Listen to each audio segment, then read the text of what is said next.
Hey guys, it's Jeremy at Dragon's Breath Glassworks, and for today's Furnace Side chat, I want to talk about something that's a little bit uncomfortable for a lot of people to talk about, and that is the feeling of exclusivity in a glass shop, and how we, as an industry, can become more inclusive. Now, I'm not an expert on this topic, and I would never pretend to be. I speak from a position of, privilege. I'm a white guy who has always been looked on favorably in a glass shop. There's no group of people out to keep me out of a glass shop. And there never has been throughout history. White guys are pretty much the people who are expected to be in glass shops, and that's where the problem lies.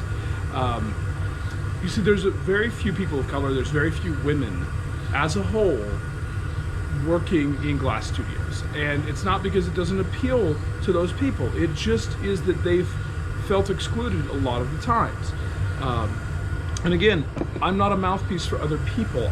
I'm not an expert on where they're coming from, but I can speak a little bit as to some of the causes of the situation that has created that environment. So throughout history, glass blowing was not really looked at as an art.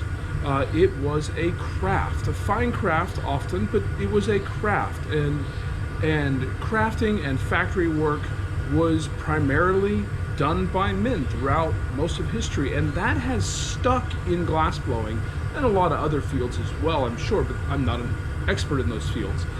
Barely would consider myself qualified to consider myself an expert in glass blowing. But I do understand that in glass studios, white men specifically, have had a monopoly of control, right? So when women or people of color come into the glass studio, they are often singled out as different and are treated differently. And sometimes that comes from a place of ignorance. People don't realize that they're doing that thing. That doesn't make it okay, but it's the reason, it's an explanation, it's not an excuse, right? But oftentimes that comes from a more sinister place. Oftentimes the idea of excluding people who are different in a glass shop comes from a very old mentality of, this is a rough and tumble environment, and, we don't want to have to censor ourselves, and a guy wants to be a guy, and, I was treated like crap when I came up through the ranks, so I'm going to treat other people like crap. And that all boils down to making people feel unwelcome. And that is completely unacceptable. I know a lot of glassblowers who really feel like, unless you've gone to art school, unless you've worked in a factory, unless you've put in the time and the sweat, you don't belong here. And I'm gonna make you feel like you don't belong here until you've earned it. And that is horrible. This should be a place where anybody can come and learn what we do and experience the joy of working with glass, and feel good about it, right? I don't want people to ever feel like they don't belong in a glass shop. I have the complete other mentality, and that is everybody should come in here. Everyone should try it once. Yeah, glass isn't for everyone. You are going to find people who try it and hate it. It's too hot, it's too difficult, it's too fast-paced, it's too in the moment. And you know what? That's okay. If you don't like it for those reasons, that's fine. There's nothing wrong with that. But if you don't like it because the guy at the bench treated you like crap, that's not okay. Everyone should have an equal chance to get in here and try this and love it or hate it on its own merits, not because someone else made you feel unwelcome. I'm one person, I can't do a lot about it. What I can do is, when I see inappropriate behavior, speak up, say something. If I'm in a studio and I see somebody, even if it's not my studio, if I'm visiting a studio and I see someone behaving poorly, say something. And again, I'm speaking from a position of power. I am a white guy. My opinion carries weight, where oftentimes it shouldn't. But if I've got that advantage, I'll use it to at least try to do something better. right? So if I see something inappropriate, I will say something.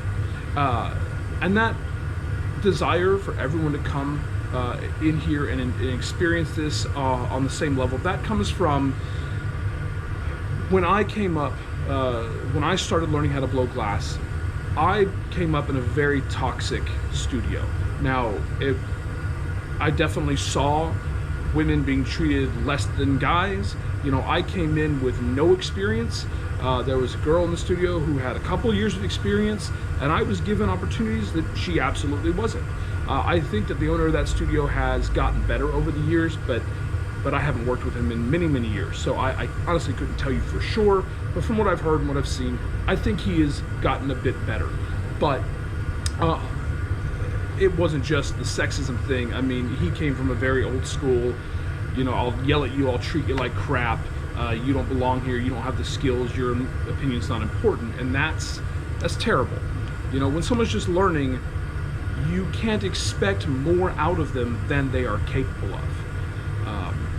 And that goes for anybody, any gender, sex, race, creed, anything. You can only expect out of them what you've taught them. And that goes for treating other people well. So, you know, I don't want to get deep into this. It's an uncomfortable topic for a lot of people. If you're still watching, awesome. My takeaway here is, what I want you to take away from this is, if you are in a glassblowing studio and you see someone behaving poorly, say something. Say something to them. You know, call them out on their bad behavior. They may try to justify it, they may dismiss you, but they need to know what they are doing is wrong. All right, because oftentimes the person being bullied, the person being talked down into or belittled, this may be the only place they can go. This may be the only place that they can try to blow glass, and they're just putting up with it because they have no other choice. So really, you know, if you are a glass blower and you are seasoned and you speak from a place of authority and you see bad behavior, say something. You know, and even if you're not speaking from a place of authority and you're a novice and you see bad behavior, say something. You know, nobody deserves to be treated poorly because they're different. All right, guys, that's it.